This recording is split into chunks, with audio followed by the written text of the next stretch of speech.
science, sorry, all over Europe and in the US as well. So far, our projects have taken us to 34 different countries across Africa. And I can tell you right now, no two countries in Africa are the same. And this is why the topic of globalization is a very intriguing, complex, and layered matter. The other hat I wear, someone talks about cultural engineering. I am the chairwoman of an engineering company, but it's not cultural, it's mechanical and electrical. It's one of the largest in the UK, and I head up the international business. We've done projects in over 30 countries, 200 projects in Africa alone. We're 120 years old, and I work with a set of amazing people there as well. The other hat I wear, I know it's not over yet, is I am an entrepreneurship expert at the business school in Oxford, which Declan mentioned earlier. And I teach stuff around market entry methodology because we created a special method of market entry, which I teach to my wonderful MBAs out there, as well as— You love those guys, huh? Yes, I do. I do love my students. And I get new students this term, so I'm looking forward to meeting them. I have a class on Monday. And I also work with students from across the colleges in Oxford that have entrepreneurial ideas. Okay, good. So that includes creative ideas, it includes scientific research, and sometimes, you know, these people just don't know the first thing about doing a business. So they come to the business school for people like us to shape their ideas and take them along the path that they need to be. And finally, one that I am a role that I really enjoy, which sort of segues into my role as the MD of ETKs. I'm one of His Majesty's export champions, which means essentially we promote exports, British business export around the world. So we work for UK PLC. I like that. And I usually tell people that I'm paid in tea and biscuits at Buckingham Palace. It's nothing glamorous. So even all the work I've had to become a bit creative, and then I've had to do some modeling work recently for the Department for Business and Trade. We've seen those. So if you see my images on a billboard We've seen those in Romford or wherever promoting trade, it's all for UK PLC, trust me. So is that part of you having to adapt yourself? Because that wouldn't typically be you? No, it will not be typically me. So yes, that's somewhere that I've had to sort of come out of my comfort zone. I'm usually hiding behind a laptop. I very rarely post on social media, let alone be splattered all over the UK on billboards. So that's been really quite a learning journey for me as well. But I also love ideas. And so I'm an angel investor. I invest in tech. I invest in women entrepreneurs. And I invest in people. So that's all my hats. Right. So hats start to the roof now. So we can topic on ground. How do we address this now? All this creativity and then all this entrepreneurship. Where's the bridge? So Samuel, who is my husband, rightly said that in every industry now you have to be creative. I mean, even in ETK, we're a boring old professional services company, but we've had to learn to tell our story in a way that attracts customers and clients to us, but also helps people understand the markets that we're trying to sell, which is Africa. And framing Africa in a way that is not as scary to the people who are considering, or the boards that are meeting and making a decision about whether or not to go in. So whether you're, I don't care if the Tesla, for instance, looks wonderful, but essentially someone came up with the idea that we need electric cars and they need to look nice. Because prior to this, I don't know how many of you saw the first electric cars. They looked like boxes and they just didn't look attractive. So it wasn't attractive to the high-end luxury buyer. So Elon Musk comes along and says, let's make electric nice, And so he then not only improves the technology, but he also makes it a high-end automobile for customers who don't want to ride around in a box. Okay, all right. We're framing. I like that word framing, because when I think of a frame, I think you deliberately choose what should be in that picture. Yeah. And you're doing so with markets in mind. Mm-hmm. So what do entrepreneurs who are loaded, and I know the creatives are now thinking, what are they looking for now, regardless of the idea? I mean, what should be in place for creatives to attract an entrepreneur's backing or support? An investor. An investor. Oh, you've got to tell your story, but you've also got to tell your financial story better. Even if it's terrible. Well, and I'm just speaking for the creative that is trying to adjust that. There are various kinds of investors. So you've got investors like me, angels, who we mostly invest with our hearts rather than our heads. We just like an idea and we're emotionally connected to it. And so we give them money. And if we make money at the end of the day, we're really happy. If we're able to exit, we're happy. But a lot of angel investors are sharks as well, and are really very money focused. But I think for me, you have to tell the financial story as well as you tell your creative story. You have to tell me how I'm going to make money back. Right. And you have to tell me how you are going to make money and how you are going to survive on your idea to start with. And I think once you've been able to articulate those things in a clear, concise fashion, I think then you start to attract investors. So what do you look for apart from the books, the finances, is that the financial plan or the business plan? Do you look at it and say, you may not have that all together, but you do have a good idea. You do have your heart in the right place. Or that is still not enough? No. All right, guys, you heard it first. This is where we switch off and go. All right, so what is it like? Because you had some of our guests say, I'm not very good at business, or I'm not very good at marketing, or I'm not very good at the books. And we know they have to be, which is why we're doing things like this. Yeah. I'm always saying that for creatives, you need to take time away from the studio and come into the classroom. So let's assume this is the classroom. Right? It's not Oxford. It's a Priory Walk, but it's hard to do. What are the fundamental steps we need to do to make our art more business ready? Okay. So the first thing you need to do is develop a business plan, right? And I know that sounds so elementary, but it's so necessary. A business plan to start with doesn't need to be 100 pages long for you to be able to convince yourself first, forget not an investor, convince yourself that this is actually worth doing. Okay, I need to pause you there. Guys online, convince yourself before you convince others.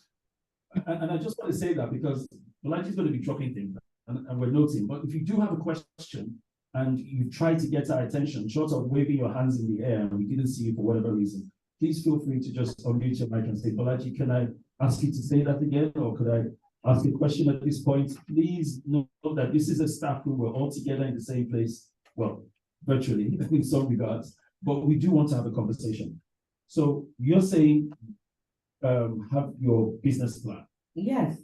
I think one of the things that, again, creatives tend to get, I'll say, a bit muddled up is the fact that someone will love you enough to give you money, particularly an investor, just because they love you. I think you need to remember that most people are, looking for not just notoriety, but they're also looking for ways to make money, particularly investors. If you're looking for donor funding, it's a very different thing, okay? Yeah. So if you're going to a foundation that's for the arts and for the advancement of the arts, and usually sometimes it actually works to get both kinds of finance on board. Right. So I'm not going to go into that too deeply, but mezzanine finance involves various forms of finance to fund a specific thing, like a project or a business. And why we call it mezzanine is because there are different types of finance. So it can be grant finance, it can be just pure old capital, capitalist money, so investor finance. It could be angel investors who are more patient. Mm-hmm.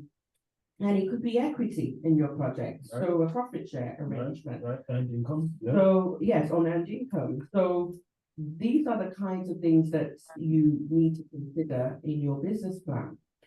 But first of all, in a business plan, you're looking at number one, the product itself. What is my product? Right. If it's a movie, if it's a piece of art, if it's music, whatever it is, what is my product? Right. Why is my product different and unique? What Right. makes it different? What makes it stand out? Do you find that people, when defining their product, sound too general, too broad, too fairy, too high in the sky? Do you prefer very specific descriptions? Well, I don't know whether that's a personal preference. I'm kind of a smart lady, SMART lady. So I usually prefer goals and objectives and ideas to be smart. They need to be specific. So I need to know, we all know what the SMART acronym means, but being specific is very important to someone like me. Because if you're too vague, you know, you're trying to talk to too many audiences at the same time.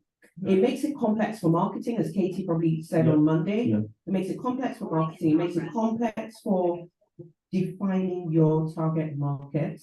It makes it difficult for an investor to actually know what they're putting their money into and how they're getting it out. So I think being vague and too blue sky in your planning is not helpful. And you'll find that even in the process of planning.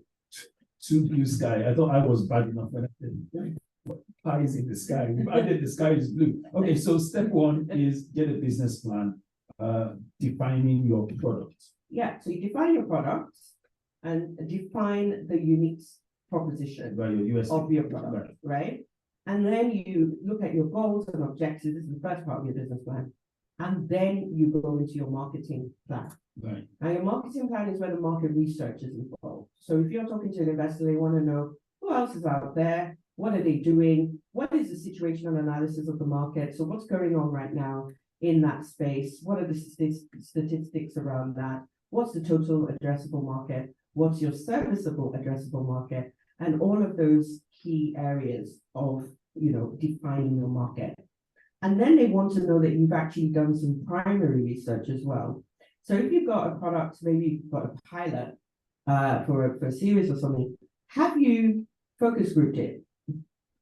No, look, I'm not saying I'm thinking this way, but let's assume some people are saying, we are still talking about my dance production. You know, some people will be saying, we are still talking about a song on the stage. You know, I think creatives probably, and I just want to go around the room for just to pause on this one. Does it sound like it's a lot of work for people who, as creatives, are typically like, hey, I just roll on the beat? Because I think it is absolutely necessary work. Remember, I said I've come from content. And when you come from content, all you want to do is present.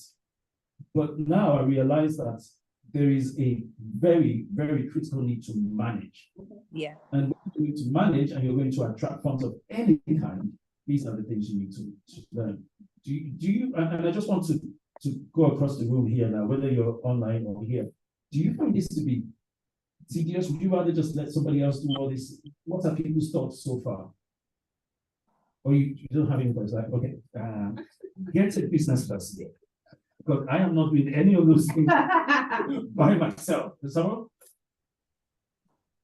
I will go with the get the business person.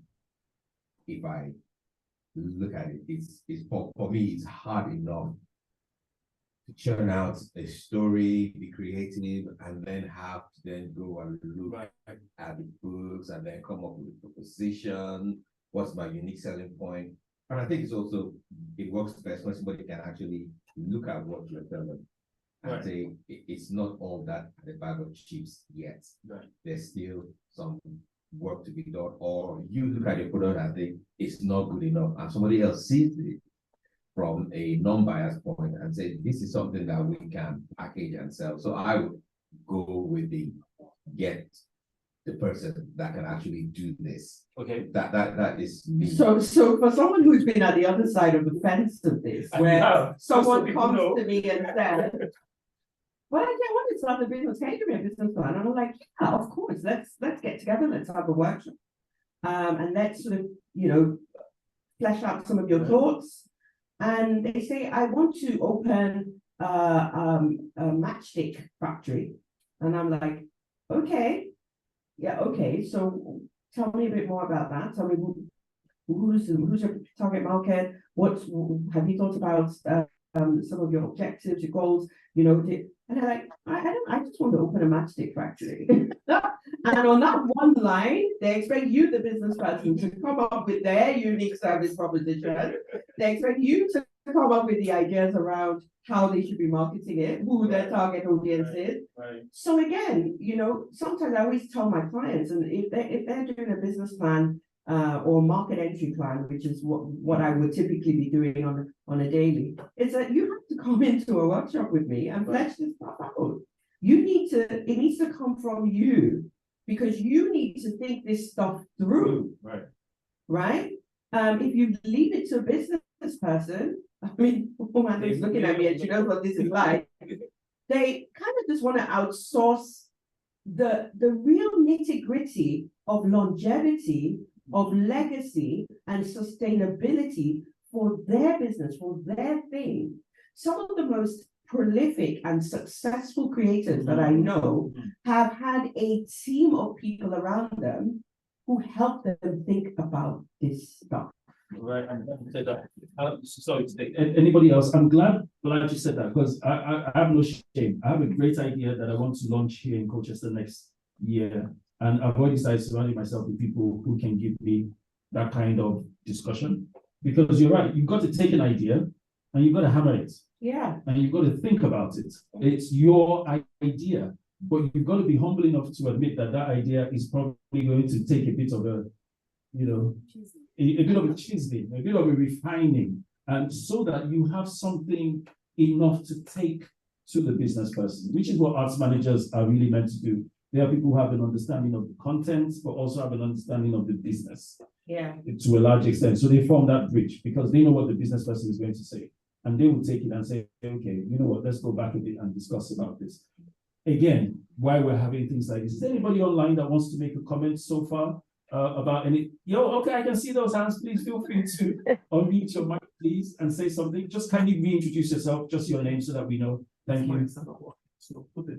Hi, it's Natalie. Just understanding and enabling ourselves how to facilitate, to do a marketing plan, business plan, and to develop ourselves in a way that we can then go forward with what we want to deliver. And it's how we do that. I'm from no background of marketing or anything, so I want to know how to do these things, so then we can then go forward, because I don't know about funding, I don't know about marketing, and getting the what we want delivered and enabling ourselves and getting the information that we require to get that done. All right, that is a brilliant question. Balaji's going to take it.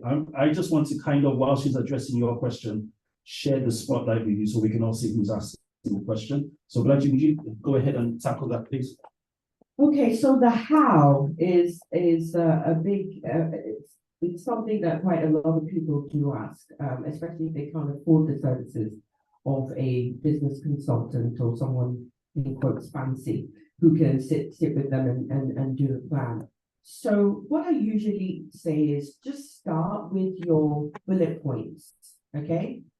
So the four, I would say maybe 4, 5 main bullet points is the business description.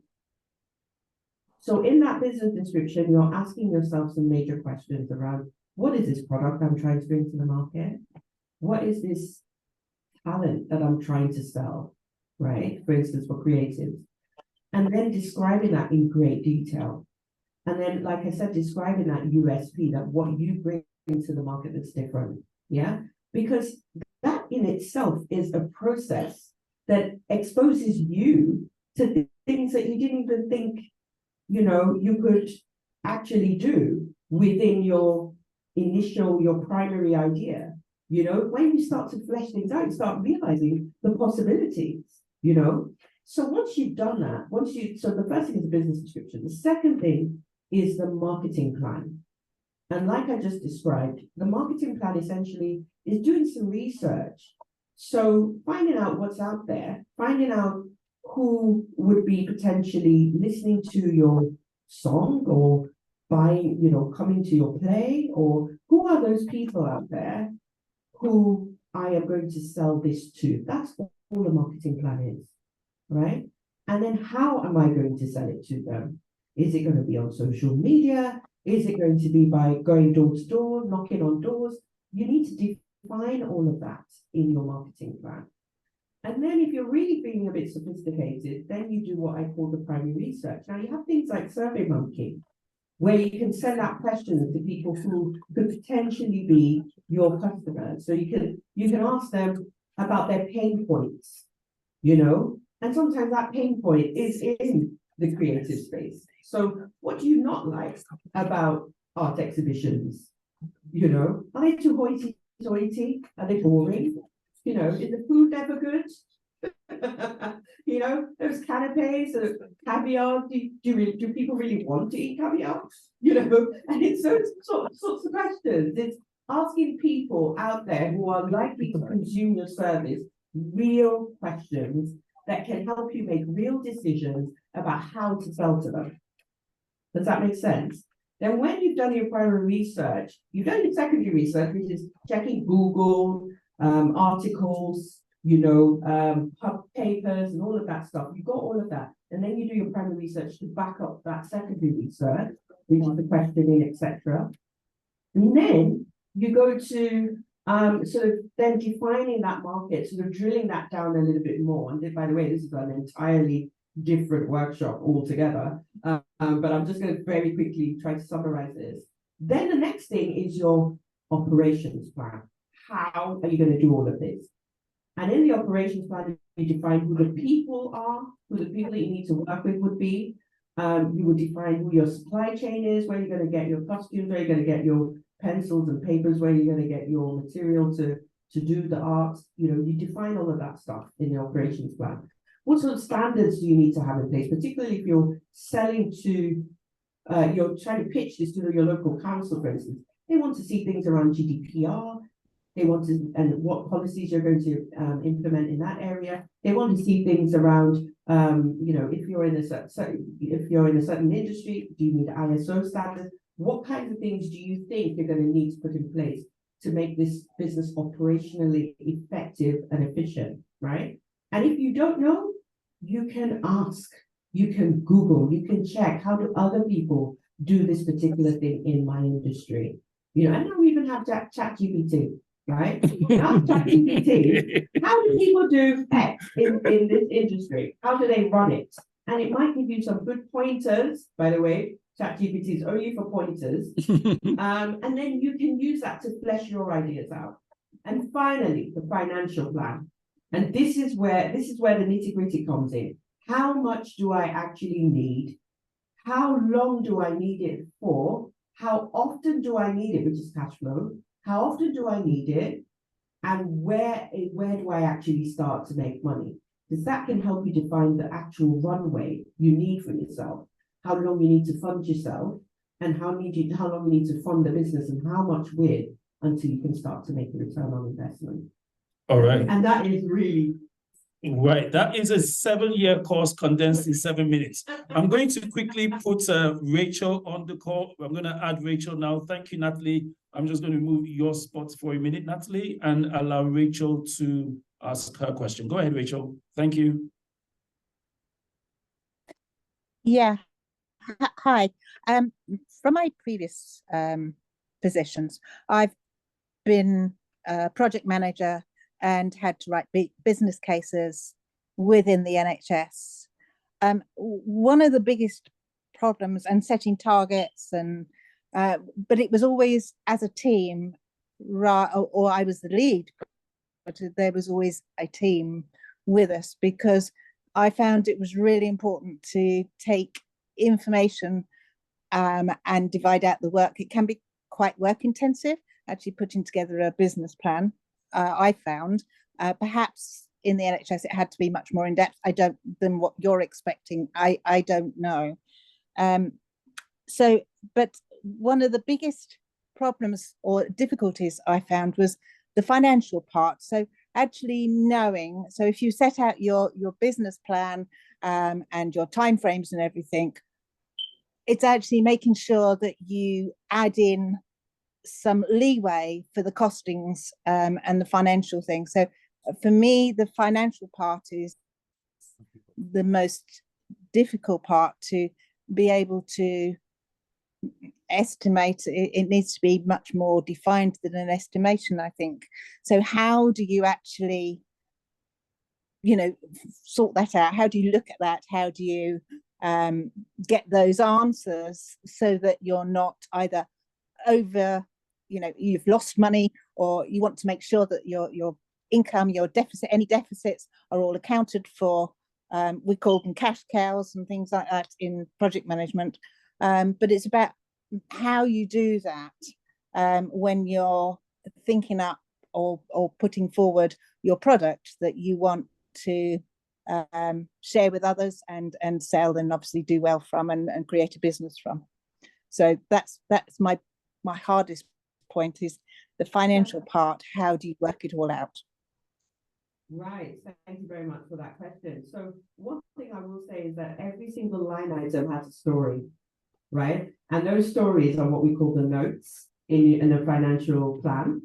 And, that story is usually as a result of all the research that you've had to do in that one item.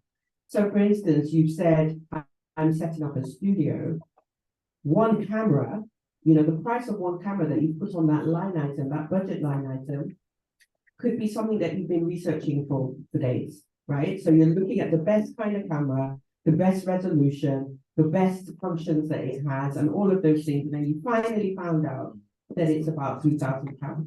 But maybe it's even a range. Maybe it's 1,800 to 3,000. So you just put, so again, this is where you have 3 different scenarios for your plan.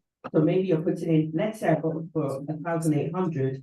This is sort of the it then affects the rest of the budget. Or maybe I bought it for 2,400, or maybe it's for 3,000. So a lot of people do 3 scenarios for their financial planning.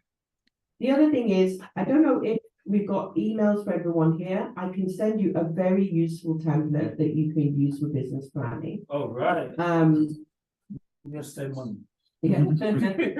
So, and this template is extremely easy, because what it does is on the first page of the template, it makes you list all of your starter costs. So all the things that you need to pay out for at the beginning. So this is without making any money. So this is, I need £5,000, whether or not I'm going to push this business forward, and that is usually the money that you should be prepared to lose. Okay, just in case things don't work out. And then you have, so that's your startup costs. And then you have all the other costs that you have to put, your monthly costs, your reoccurring monthly costs, and then you have to put in your HR costs, if there are any of them, your cost of production. So cost of production for people like us, because we're selling our time. So I say people like us because I'm a business consultant, but all I sell is my time. Okay. And so if I'm selling your time, what is the cost of my time? I have to define that in my business plan. And how many hours can I possibly sell realistically? Because I've only got, how many hours in a week? And then how can I proliferate those hours?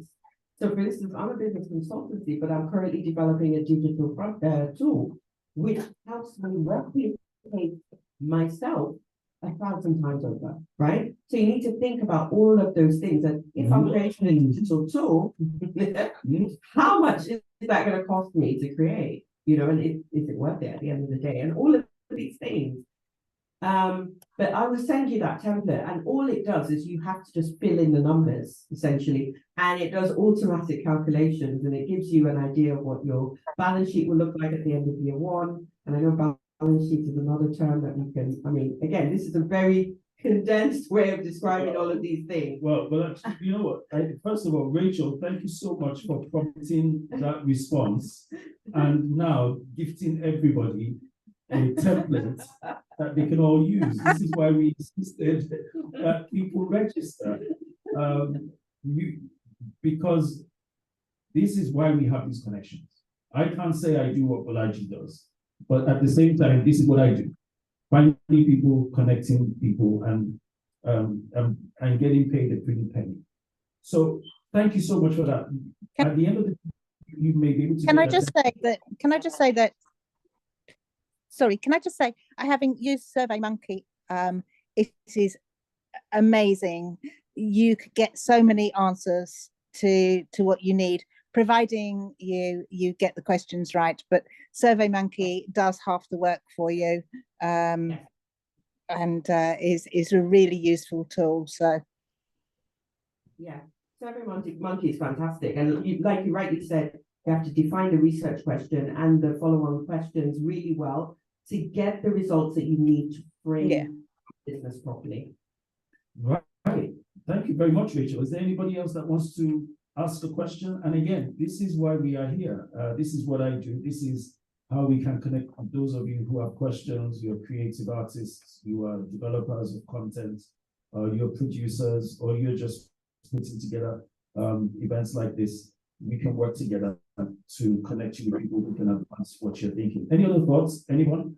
A big thank you for all of you who've joined online. I can see that a lot more people have joined.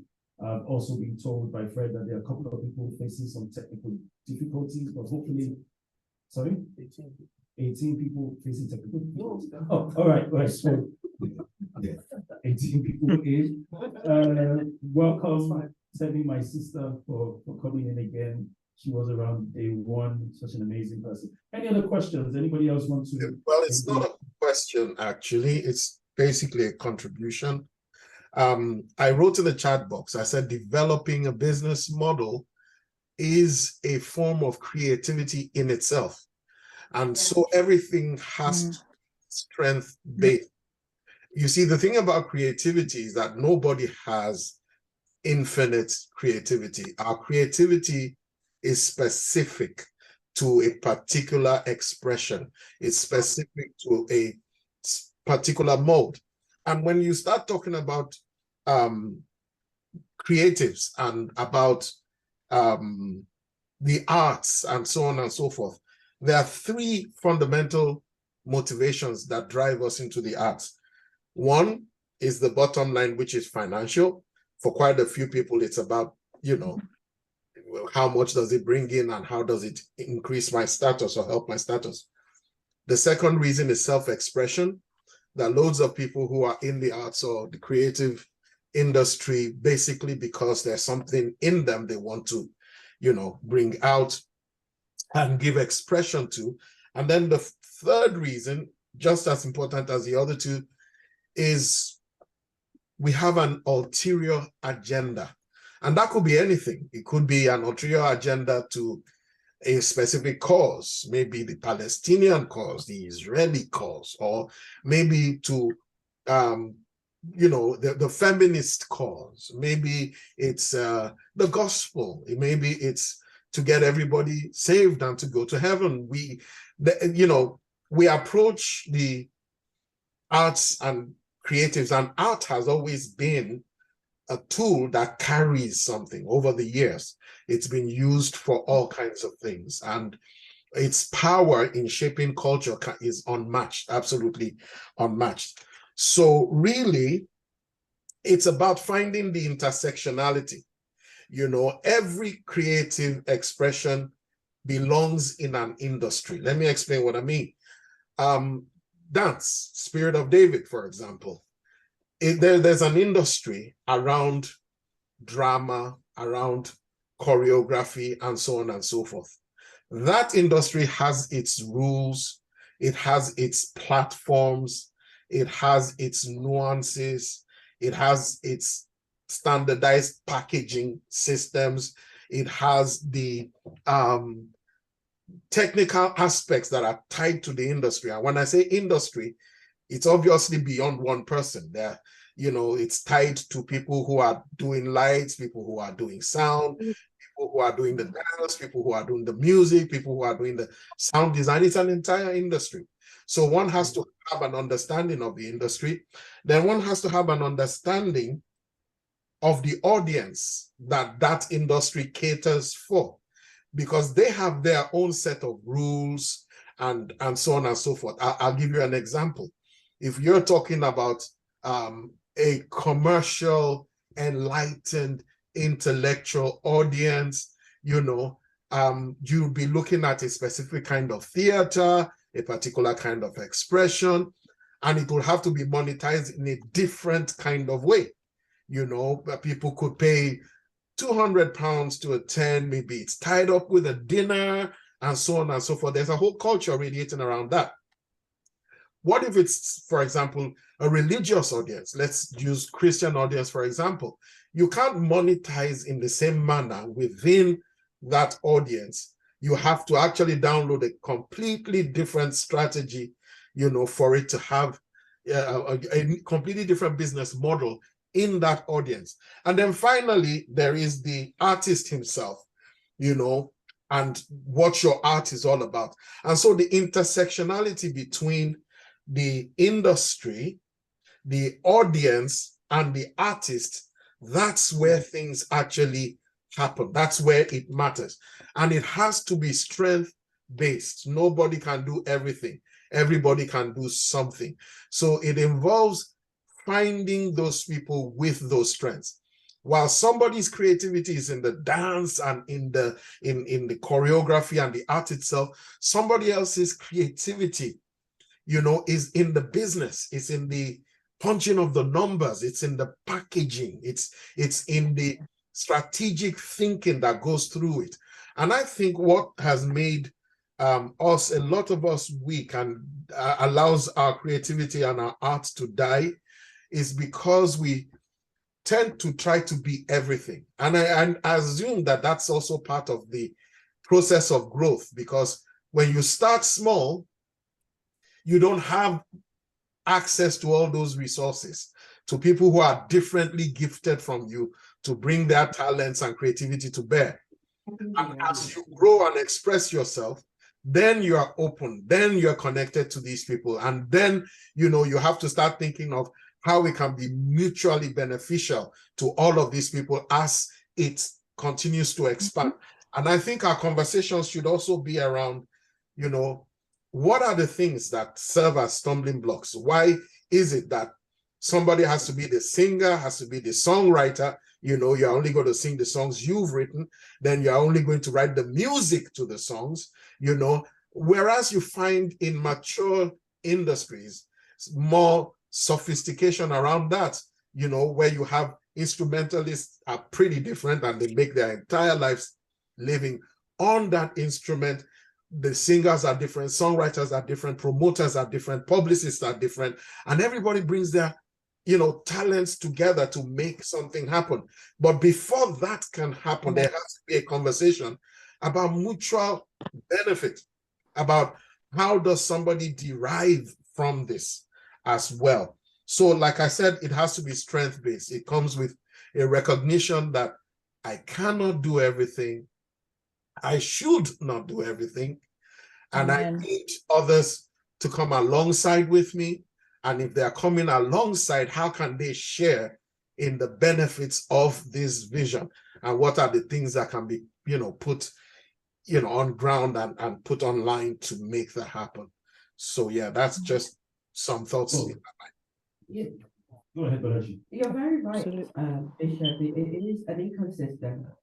However, you do have to have a story, and you do have to have the makings of a model in order to bring people alongside you. I think you also have to sell the thing that you are looking to do to the instrumentalist, to the business planner, because very often, like you rightly said, people can't afford to pay for these services. So it has to be a joint effort with mutual benefits at the end of it. Yeah. But you do have to sell why you should have to sell to those individuals that you're bringing on board. Why do they need to partner with you? Why you? Why your project? The other day, my daughter came back from watching Hamilton. She was buzzing.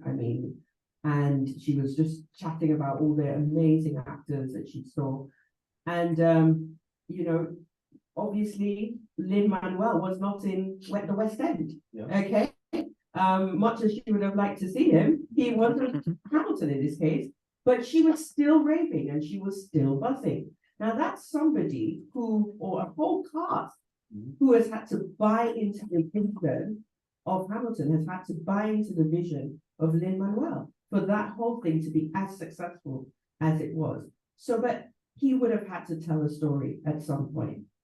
And sometimes having an articulated story at a smaller scale, the hope is that people will then make that, will blow that story up in all of the specific areas of speciality or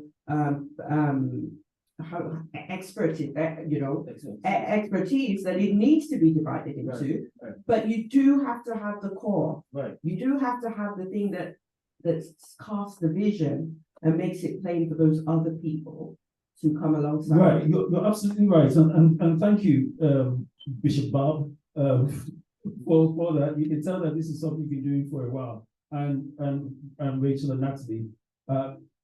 Fred, you have a contribution question? Okay, just before your question, I did pick out two things that Bob said that I thought were interesting, and I wanted to, conveniently challenge Bolaji to respond to. Okay. Number one is, like you said, when, for instance, Spirit of David began, I spent a lot of time creating a picture. Yeah. For people to buy into. Yeah. And that's why it spread as far and wide it grew, because in every meeting I was recreating that picture. Yeah.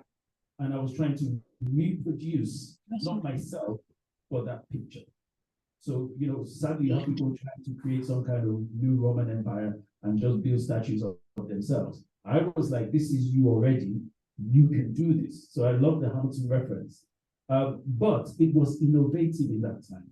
And there were some references that we refer to now that weren't in place then, so to speak. In the technical framework you responded to, it was a lot more raw.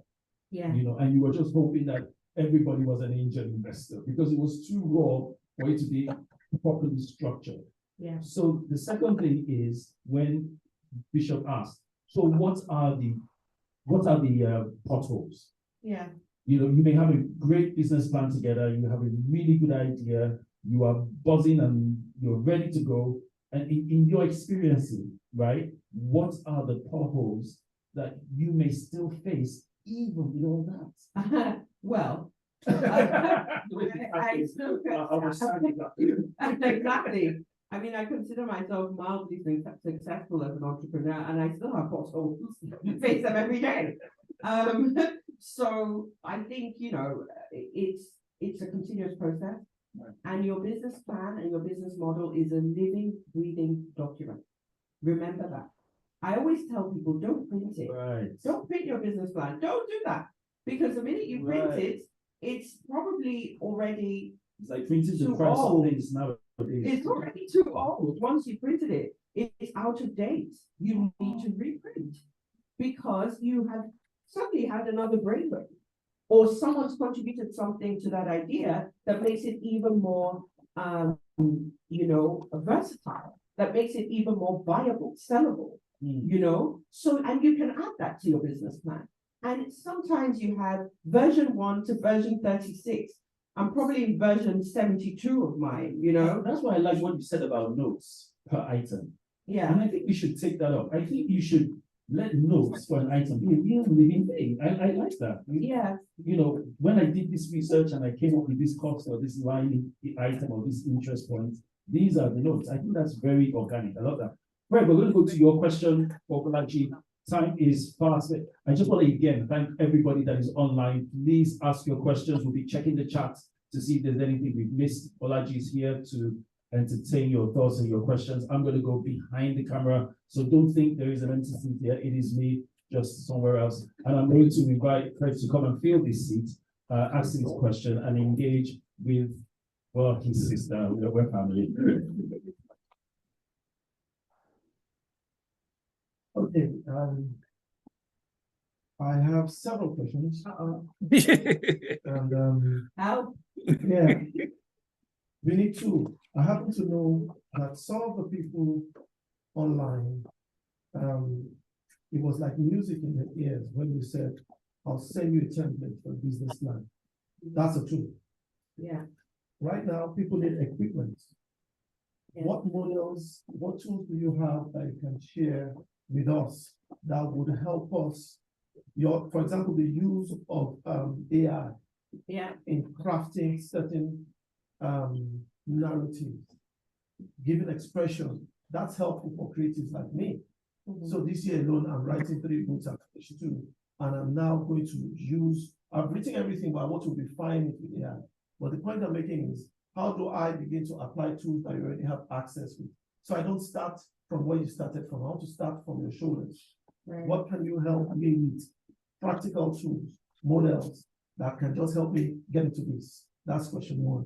Okay. Practical tools and models. Can I have 3 questions so I can answer? I love that. I'm running a fairly successful production outfit in the center of Basildon. I think it's time we go global. I would like to invite yourself and all the participants, including Sheikh and Kati and Bishop. Can we put together a business of the arts workshop in Basildon that we can now open up to the community at your soonest availability? That's my second question. And I need an answer. She wants 3 questions all at the same time. I'm just saying. Okay, 2 questions. Okay. 2 questions. So my questions are easy. I need answers. So practical tools, and Practical if we tools. can do BOTA in Basildon. Yes, let's expand the tribe, And then my third question now is the creatives like me who create content and have been struggling with marketing, struggling with getting the money. The money has now become a distraction to the arts. Oh, yeah. What set of advice can you give us? Because I noticed if I'm really going to become so proficient at getting the money, I realize I'm beginning to lose my flair for the art, for the creativity. So help me out here. You speak for the creatives there, don't you? Okay. Let's start with the tools. So there are practical tools. Yes, you can use, just be careful with AI and IP. Yeah. There's an intersection there that probably needs to be explored a little bit deeper. I think even the lawyers are still trying to grapple with sort of framing the conversation around this and developing the right frameworks to protect the creator, as well as the owners of these platforms, of these AI platforms. So just that's one thing, and just remember that what you're feeding into AI is, well, I guess, is shared knowledge, because it's enriching the intelligence behind that, and might spew out parts of your idea to the next person. Just that's something to bear in mind. And at the educational level, we are really trying our best to come up with ideas as to how to enable our students using AI, but at the same time making sure that it's not stifling their creativity or their intelligence or the application of their intelligence as well. So definitely use AI, but just bear that in mind. Again, something like the spreadsheet that I'm going to send to people is a great tool, because it's time saving, because it's all been created. All the formulas are embedded in this spreadsheet, and it will give you some sophistication when you're talking to people with money, and this is something I always say: show your sophistication. Come on. As early as you possibly can. Because the person that you're talking to knows that you're not just a fly-by-night entrepreneur or creative. You're creative with a difference, and I think that's what makes people stand out. Someone just sent me a business, a proposal for a movie, which is exciting for me because I never really funded anything in the movie industry. But I do know investors who are looking at this and looking at Africa specifically, and mezzanine investors, so people who are willing to provide grant funding as well as hard. I'm so sorry. That was my 3D question. Where is the money at? Who are these investors? How can I have a list of those people? How can I access them? I'm ready, almost ready for them. That was my plan B question actually, but yes, now that you mentioned it, I'm not gonna let it just go past like that. Hook us up, you know? And so again, like I said, you know, this is all a function of research. You know, who are the grant funding organizations that are interested in creativity? Particularly, who are those who are interested in creativity that is new, that is fresh, is innovative? You know, there's several grant makers around the world that are specifically looking at creativity and the arts. So I would advise you to research who they are. I can personally say I know that the MasterCard Foundation is funding creativity in Africa quite significantly, but they're also funding it around the world, you know? But again, this is something that you probably, but they're putting millions into the creative space, millions. Chefs, can we have a go away with material that has this spreadsheet, the Word documents, the links? My call to action is what am I taking away apart from my notes? I'm recording all of this. I shall think about it. So please, it's important for those parties. So that next time, as we add value, you'll pay 60-10 consulting.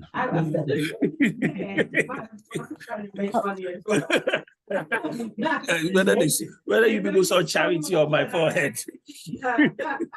But on a more serious note, there are funding agencies that are out there, grant making organizations that are willing. My friend used to raise money for the San Francisco Opera. Apart from sort of knocking on the door of banging down the door of the Guggenheims quite a lot, he had a range of other high net worth individuals who were really interested in seeing the advancement of the arts. You know, a lot of these kind of people don't want to see traditions such as the opera die, right? You know, so they are pumping money into its longevity and its legacy. That's pretty much their entire motive for putting money to that space. And you know, this friend of mine, who my brother knows quite well, he, you know, that was his life's work at that time. And then he moved into higher education and was raising funds for my university, for Oxford University, to do different projects, such as, you know, and again, these people are not getting a return, but they've bought into a vision. And if you see the documentation he sends out to them, you will fund it just because of how good they look. Of course, they have the advantage, by the way, they have the advantage of the brand name. Right. You know, Oxford is a strong brand. Right. However, this is where collaborations come in. And partnerships come in. Chester doing something with the Colchester Arts Centre. Is an established organization in Colchester, so it adds credibility to what he's doing. And these are ways that you can actually look at how can I collaborate? Right. I have taught a master's module at Sotheby's Institute as well. And again, they're looking at artists. At the time, they were intrigued about African art. You know, so look at how can we do more? How can we do more? You know, these are relationships that you must buy into. Exploit in inverted commas. Explore. Right. Your advantage, you know, and these are the things that you need to think about. Someone is up in Orkney. I have a friend who's got a charity up in Orkney, so that's really exciting to get with someone up there. And again, he has tapped into the local community. He's tapped into people who are interested in his cause. And you know, that's what you've got to do. You've got to penetrate. You've got to go harder. You've got to go deep, and you've got to be. You've nearly got to be aggressive about your vision. Yeah. Because no one will fight for it more than you will. One of my answers, please. Which was the second one? The most important one. The next. Around availability, I'll put you in touch with my team. Yes. No, it's all right. Before we even go into availability, let me put you to task off camera. Right? Yeah. You knew about this a month ago. You only started sending texts last night. Yeah, because why? Let me explain. Right. That's very simple. Many times, no, it's true. And you know what I'm asking. Yeah, because sometimes you do not know if people need something until you taste it. Right. I don't market what I don't believe in. Right. And I don't market to somebody except I'm sure they need it. So I want to first say, do you know that 90% of all the people I got in touch with Online are right now. online? I prayed about it. Yeah. And I told them one by one, you need to be part of this. Yeah. Because I don't do that, when I do it, people respond. So what did you see about Exactly. this? I Yes. saw a potential for us doing this in Basildon. I saw a potential for us. No, you asked me what I saw. No, if you don't mind me interrupting here, Interrupting the mind. he makes a good point. Ultimately, people are selfish. Bishop said it. And not in a negative way. I'm not talking about negative selfishness. I'm talking about they consider this What should be switching, bro? they consider what's in it for them. Ultimately, they consider what is in it for me. Yep. And you must remember this anytime you are marketing, anytime you are promoting, anytime you are asking for something, you need to remember that that person that you're talking to has glazed over until you hit something that they're interested in, that they can get value from, and that is actually the most effective marketing. So I know this is going into Katie's territory, but it's how do you find a collective of people who are not glazed over and who are hooked into your idea and what it can get for them. Say that again, please. How do you find people non-glazed over, hooked to your vision? And what was that? A collective. A collective of people who see what's in it for them in your art. Is it their entertainment? Is it their enjoyment? Is it their advancement? Is it the cause that the bishop so eloquently spoke about? Is that what is in it for them? Otherwise, you are trying to reflect or enforce your vision, your purpose, your idea on others without giving them a buy-in. I'm looking forward to us having a retreat in Scotland. And I know who to speak to about. From a BOTA to a retreat. No, because in that retreat, we'll be discussing not just with Natalie and the rest of the team, but stuff like this. Because just this morning, we want to let the cat out of the bag. Someone wants to build like a film city and got in touch with me. We've acquired the land and we want you to run the aspect of Nollywood.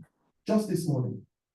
They got in touch. They're building hotels, and they're like, we need someone like you. Can you imagine if we train a set of people and bring this tribe? So yes, I'm thinking in a selfish way, but my womb is bigger than my stomach. Yeah. It's something bigger than what I can appropriate. Yeah. So many people are connected to what we are birthing here. Yeah. It's selfish for others as well. Again, if it's a cause, then it means that you're invested in that cause. And that's what you're trying to push out. That's what you're trying to deliver. That's what you're trying to sell to the world, and you must be conscious of that. And you mustn't be ashamed of it either. You must be willing to stand by it. One of the things about teaching in Oxford, and I don't know if there are any of my students online at the moment, but I love you, but I'm about to say something. Fair warning. Students that I love, and that is their audacity. They're not asking for your permission.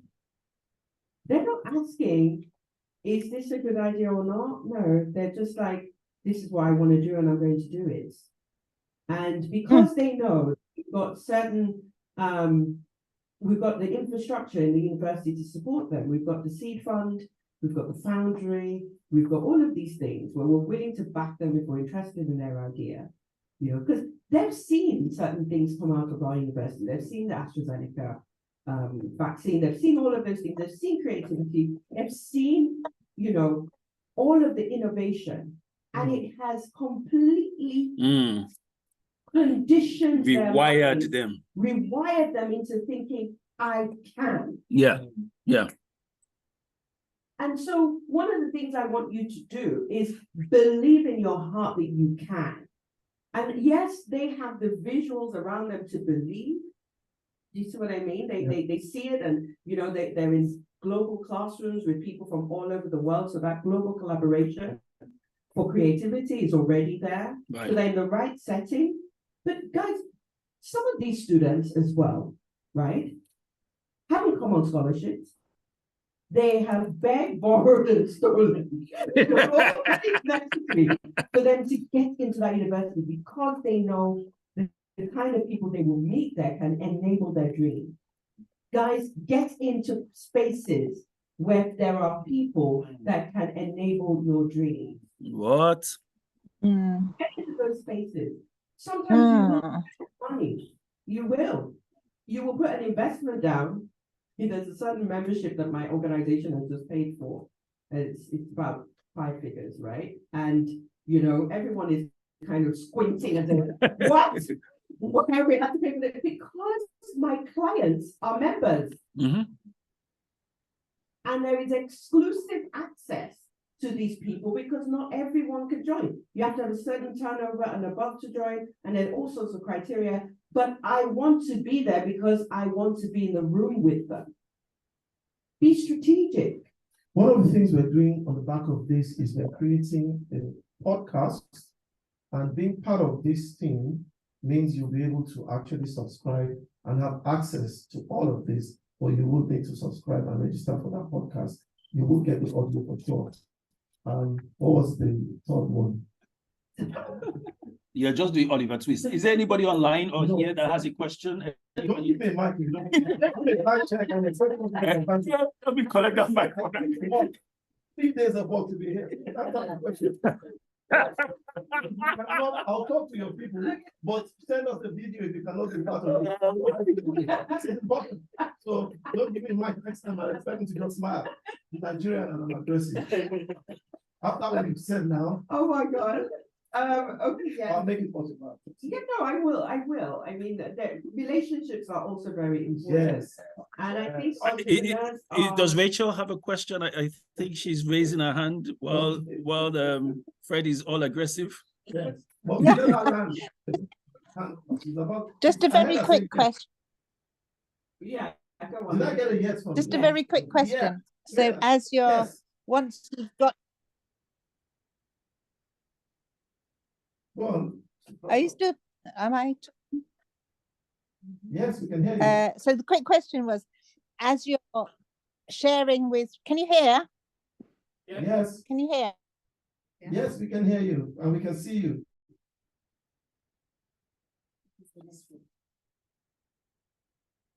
Yeah, she's using the LinkedIn. Yeah.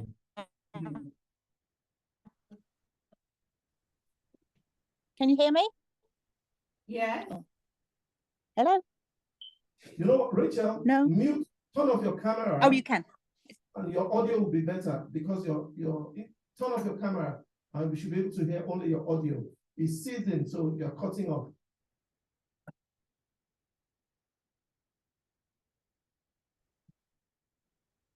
I don't know why. The question is, how can you prevent your idea? Can you hear me now? Yes, we can hear you. No. Yes, we can hear you. Turn off your camera. Just You turn your can. camera off. So and ask as the you're question. okay, hold on then.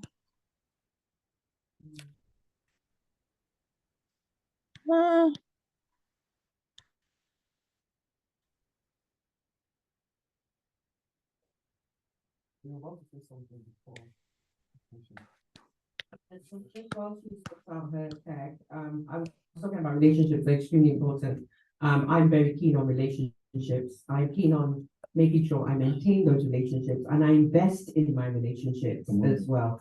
And when I say invest, I mean it with actual money sometimes. You know, you could be in you could be somewhere in Scandinavia, or, you know, I think my furthest business associate in Finland, when her daughter had a baby, I sent her gifts, you know, and it's not because I want something back from her in that moment or that particular point in time or whenever. It's because I value her relationship, even though she's a business associate. So you need to invest in relationships and look at them from a long-term perspective. So I do value relationships. I will be there.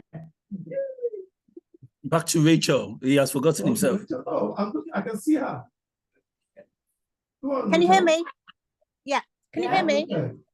Okay, so the question Now- was, as you're sharing your vision and your product and your business plan with people, how do you prevent theft of your idea and of your vision and a product identity theft, basically?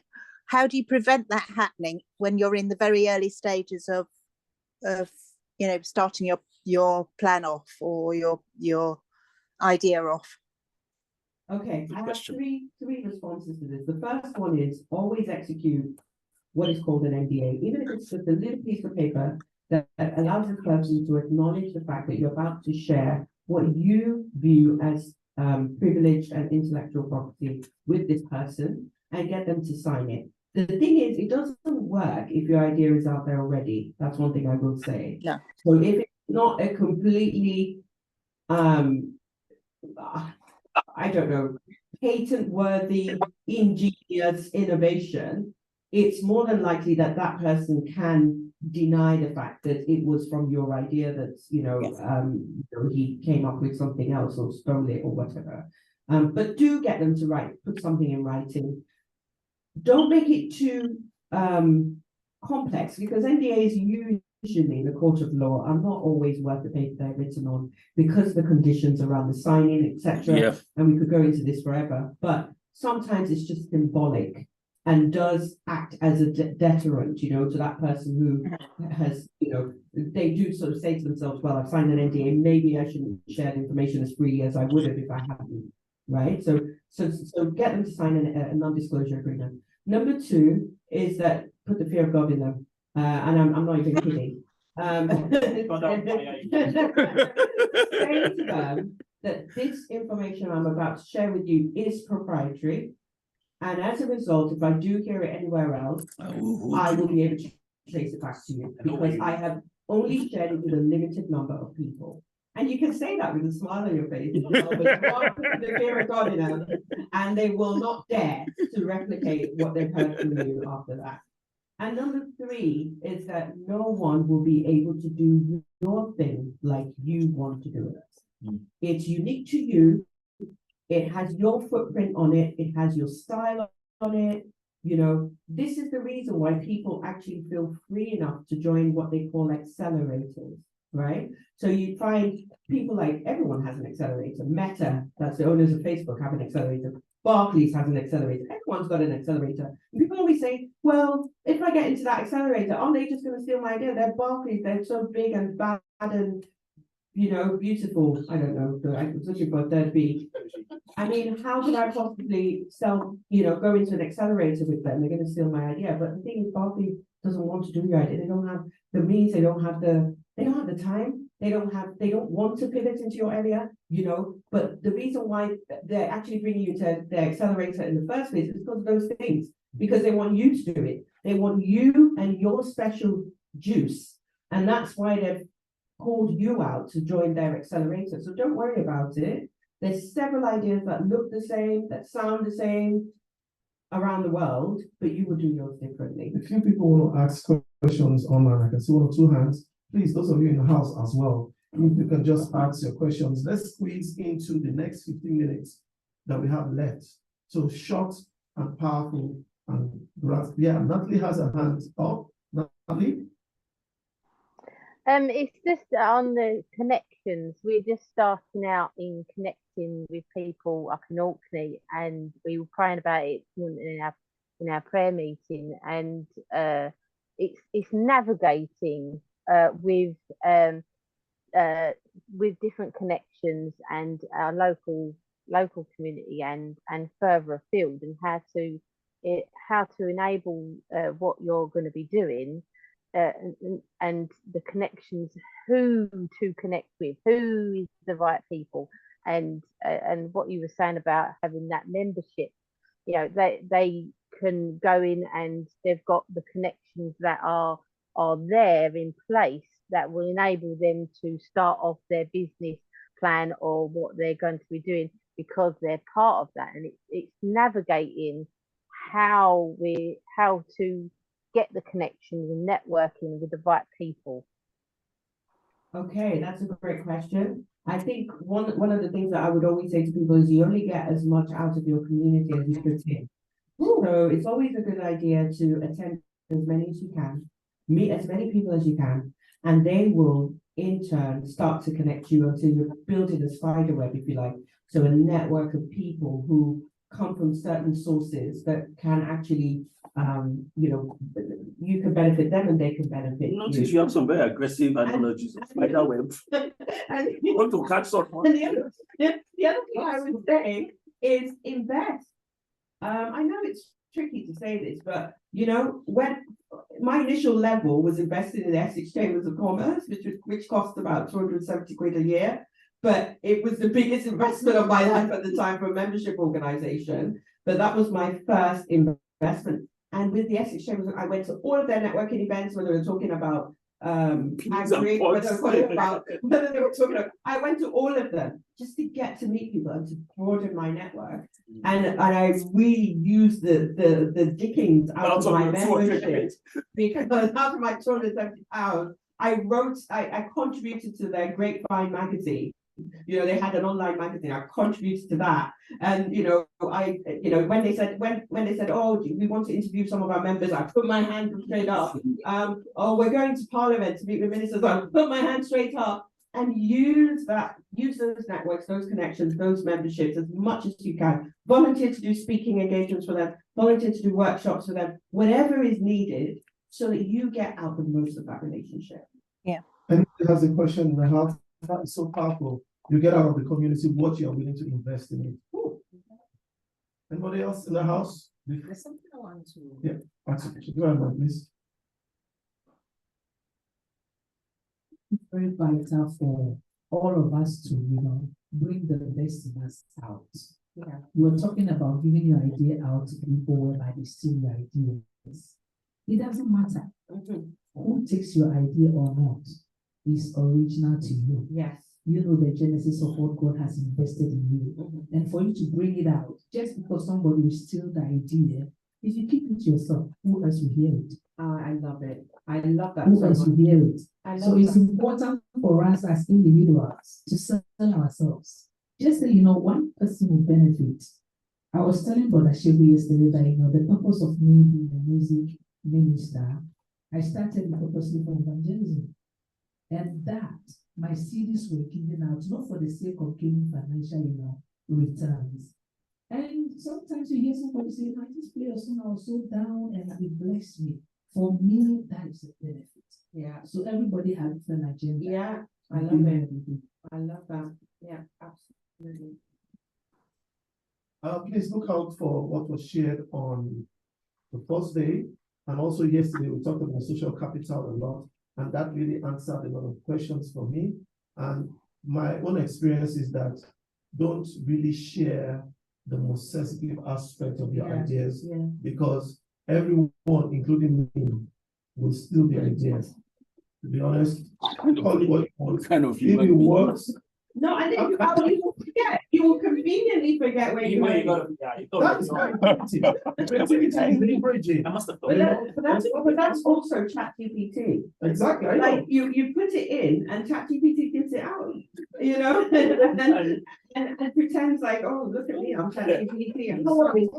To be honest, what I found out is if you find out how those things are working, it helps you now reframe yourself and gives you the articulation. You can articulate error or you can articulate truth, but articulation in itself is a skill that many of us lack. I'll leave it at that because we're rounding up. I'd like to hand over to Pastor Shank. But my final question, forgive me for those of us who, some of us have a problem with money. Yeah. It's a love-hate relationship. Yeah. Sometimes you think going for it aggressively can be an issue. But when you lack it, you discover it's a bigger issue. So I'm coming from a religious perspective, even though I'm not very religious. How do you destroy mammon with money? How do you break that control so that you are not controlled by the fear of money, but you use it? Over to you, sir. My answer to that question is give it out as much as you can. Exactly. Don't hold on to it. Don't be precious about it. You know, just give as much as you can, as much as you can. Once you adopt the habit, I'll call it, of giving, you know, it's very easy for you to then receive because your hand is already open. Okay, and I found that that's worked throughout my life. Sometimes my husband said to me, he said to me, "Wow, you do like to give, don't you?" And I'm sure sometimes thinking, "This girl is crazy." But you know, I'm a crazy giver, but I'm also a crazy receiver. Come on now. Come on now. And I know some of my biggest deals have come very left field. Like I've not even expected them to come, and they have. And it's from people who are just as generous. So I think generous people attract generous people. And you know, give of yourself, give of your talent, give of your wisdom and knowledge, and you'll find that it comes back to you. I just want to give you something now. She has successfully told like one of the video. And well, we've come down to the last 12 minutes, and I just want to say thank you. I don't take it for granted. In fact, I was just looking at this picture here. And so I'm sitting here with my sister who's just spoken so eloquently to all of us. And I just looked and I saw my wife and her husband sitting beside each other. And I used this term yesterday, build a tribe. Yeah. Build a tribe of people who believe in you, who will be loyal to you, who will stand beside you. Whether your convictions are Christian or not, it is from the very beginning that it's not good for any one person to be alone. And that's not a romantic statement. That is a business statement. You are not going to fulfill anything given to you alone. Sure. I don't care how smart you are, how big you are, how rich you are. If you are the only person on the planet, are you going to buy and sell to yourself? So learn how to build a tribe. And everyone today who has joined this meeting is welcome to be part of the 60-10 tribe. We are looking at connecting dots. We're looking at building constructive partnerships and to join a family of people who want to do more. And we are humble enough to admit we don't know everything. And that's why we are reaching out to people like Bolaji, who has been fantastic today, to give us hints. And I'm sure you know that 2 hours is so not enough to talk about anything. I keep feeling that we've done introductions throughout the week and we haven't really rolled up our sleeves. I'm hoping perhaps when we do get the time to visit Basildon, we are just going to come in rolling up our sleeves, whether it's virtual or otherwise. And It's going to be both, don't worry. Right, so it's going to be hybrid. So again, to thank those of us who come in, we try to keep it intimate. I'm going to play a video shortly of a snippet of some modules that I have that Fred was very kind to record for me in his studio. And what we try to do, remember, as an arts manager, I try to bridge content with business. And I've created a set of modules that can introduce you to doing that. So if you're in a space where you're like, well, I'm still on that side of content, I'm not quite at the side of business, some of these courses are available. They will really help you to bridge that gap so that you're even better prepared when you meet the Bolajis of this world. And some of the Bolajis of this world are very money-minded, which is fine. Some of them are very angelically minded, which is fine. But you just have to be ready, because in all of it, you've got to get your ducks in a row. And I want to say thank you again. So I'm just going to play that video. After that, can I encourage you not to just drop off, but to network. Network with each other. You can put down your official email address on the chat. We are recording it. We will send you links to the videos once we've done them and edited them and produced them. You are also expecting some free templates and material. And please visit 60ten.co.uk, 60 SIXTY-TEN.co.uk for more information. Thank you again. Please do network. I'm going to play the video very shortly. If you have anything else you want to say, please just put it on the chat, or you can get in touch with myself or whoever invited you to join this meeting. And again, guys, big thanks to you, Bolaji. Very proud. I'm sure our mother will want to see this link and just be gloating. And to Samuel, and to Grace, and to Wando, and to Temi, and to Snatcher, who drove what?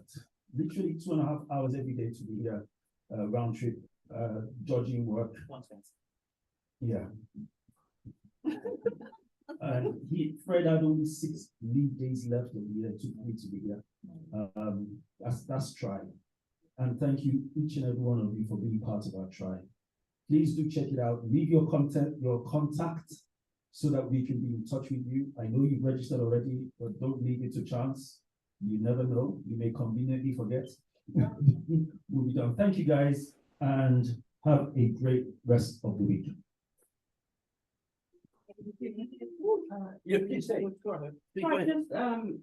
I wanted to say that if you have an idea that's quite mature, please feel free to share it with me.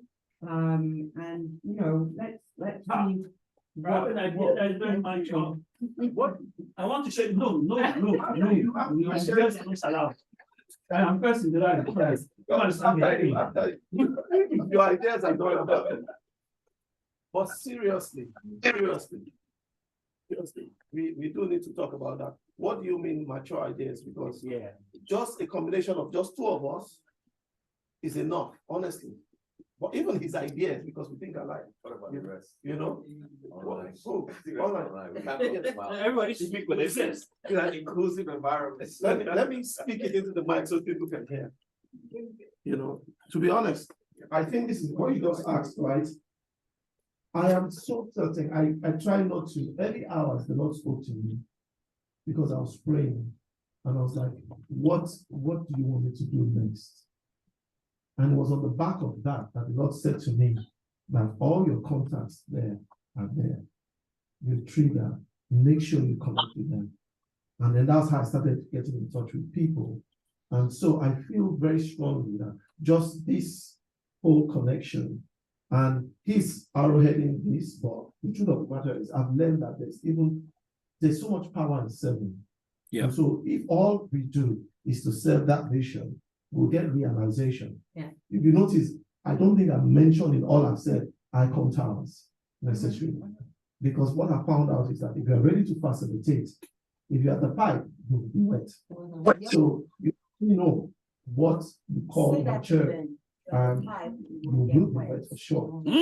That's when Temi woke up. That's when Temi woke up. My job is to facilitate. Because she's facilitator extraordinaire. That's why. Exactly. So if we facilitate all of these, and we have capacity already. We have venues, we have real estate, we have relationships, and now we have access.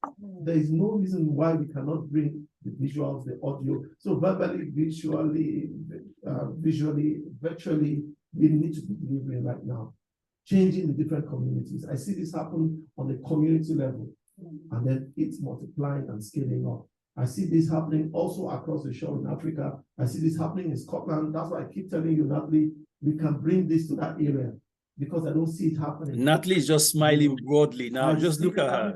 Honestly, She's smiling from molar to molar. Every time people come in, the mayor of Basildon was at the studio and said, I didn't know such things were happening here. He doesn't even have an idea what is going to be happening next. You know, so please do let me know what you describe as mature, and we would come up with some of these ideas. And I'm open to learn. I will go through these materials. I'm taking them like my own. So personally, I want to edit the audio to make sure that it's good enough. You know, I can't guarantee the visuals but I know for sure that you get good sound and you can apply. So please, everybody, subscribe to the podcast. I don't know what it's going to be called, but you get a link. Thank you. Okay. Fantastic. Thank you. Did you define mature idea? Before we go, Bolaji, there are people itching on this. I don't know what you have done to everyone here. Say, someone is asking in small print, please, what is mature idea? So better tell us what is mature idea now. I'm not there. A mature idea is one that has been thought through to an extent. At least you have a business proposal or business plan. So business proposal can just be maybe 3 or 4 pages. I don't really need to see too much detail, but at least you've thought about some of the things that I've talked about earlier. So I will be happy to take a look again. You know, this is one of the perks of working at where I work. You know, I get quite a few, apart from my main job, and the fact that I have a research team on my main job, but you know, also my students, you know, are always happy to help with just sort of dissecting things and, you know, coming up with ideas, and who knows, maybe some collaboration, I don't know. So. And so, Balaji, could you also encourage our online guests and everyone here to please leave a review or a thought? It goes a long way when we're packaging for the next one. Yes, I encourage you to do so. Oh my goodness, my fault. I fell for that.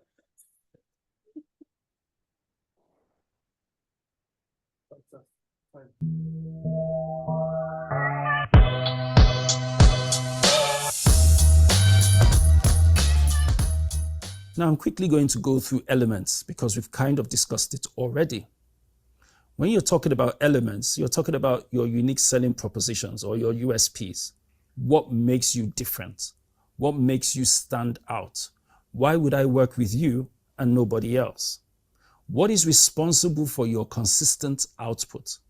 Somebody was telling me today, for instance, that, oh, Icon Tower Studios, we know it's going to be good. And I thought, that's beautiful. That's a USP. Somebody else was talking about the organization I lead, the dance group.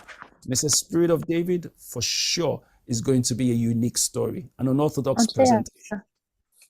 Those are the kind of reviews you want, because what they do is say, we are unique. It says, we're not just good, we're different. We're not just the best, we're the only. We're the only ones that do this in our field. The truth is, there's always somebody out there that probably does what you do, but it doesn't mean they're as distinct or as unique as you. And so it's very important for you to push what is unique about you, not just what is good about you, but what is unique about you. You need to also ask about your elements. How often does your message come up in internal and external communications? Meaning you deliberately guide communications about your organization. I advise organizations all the time that once a quarter, get to the press, be heard, be seen, go to a radio station, put an ad in a newspaper or an article. It is so important for you to be top of mind to your audience and your market, especially when there are relevant things to discuss in society, or a festive period, or a news bit. It is always a good time because people are discussing these issues. And if they relate to your organization with an issue that matters to them, that means something to them, you become top of mind. So ensure that some of your elements are socially relatable at the same time. Take a closer look at the changing elements around your organization that you depend on directly or indirectly. I mentioned earlier what 2020 and 2021 did for a lot of organizations. COVID revealed the need for flexible systems for many companies, especially in the arts. So what steps have you taken to future-proof your company to make sure whatever happens in the future, you're good and you are set? Does your system work independently of owners or key personnel?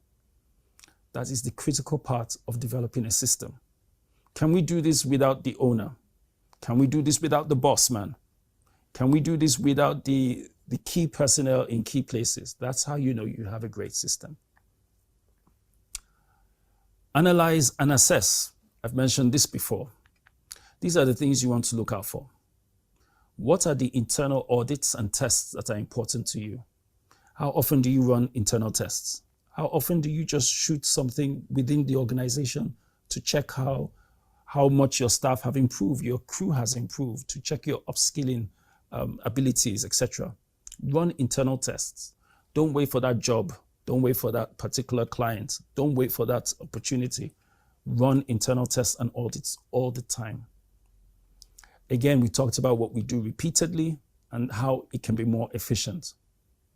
And then also ask yourself, how do I fund critical elements in my organization?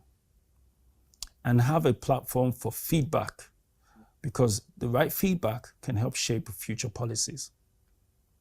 Finally, we talk about measure. Measure results to conclude on what is optimal. This means, number one, use a base sample versus actual results. How do I match actual results with projected outcomes?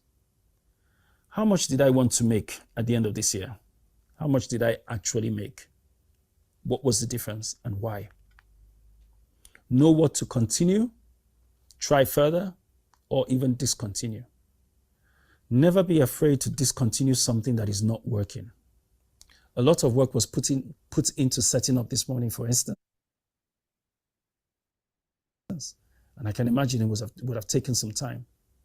But when it was reviewed and the results were not optimal, nobody on the crew was afraid to strike and start again. Because you need to be able to know when to keep going, when to pause, or when to discontinue. Be aware of changing external variables and their influence on systems and operations. External variables could be many things. Could be stock market prices, could be the weather, could be a number of things. I tend to advise organizations to have a department or at least a person who is constantly with their ear to the ground on variables that could affect your business. So at the end of this particular session, your second task is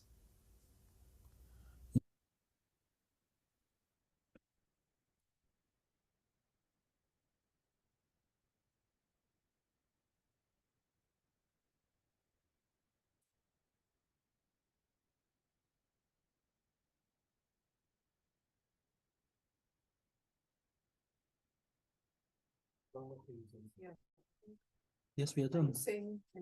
I'm just going to say bye-bye. All right, guys. Oh, my mic is up. All right. So thank you for making it, guys. If you're still online, thank you so much. Contact us if you need any further information. We'll be sending the materials to you as promised in the very near future. Thank you, everyone. Thank you, Colchester Arts Centre. Thank you, Cap Marketing. Thank you, ETK Group. Thank you, Icon Art Studios. Thank you, Tech Media. Thank you, everyone, for making this possible. God bless you and see you in Basildon, apparently. Thank you all so much. Great to be part of this. Thank you, Bayo. Thank you. Thank you, Segun Lawal, for putting this together. Thank you, Pastor Fred, for inviting me. Oh, thank you so much. Can we see your faces? I want to take a snapshot of all of you. Can we see your face? Even if it's for 1 second. Come on, folks. Just want to take a snapshot. There you go. Bolaji, I have an almost mature idea. Almost is adolescent idea. Yes. I want to see it. Reverend, thank you so much.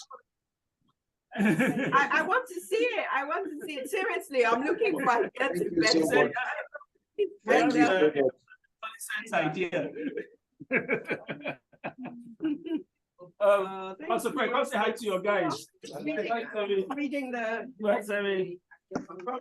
Say hi to Pastor Fred, bye. Thank you, Pastor Fred. Thank you, Pastor Fred. Thank you, Pastor Fred. Hey, so good to see you guys. Yeah. I can see everybody. See you, Rachel. See you, Gloria. Hey, everyone. Hi, thank you. You get the materials.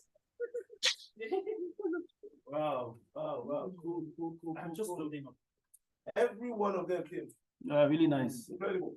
Really nice. Okay.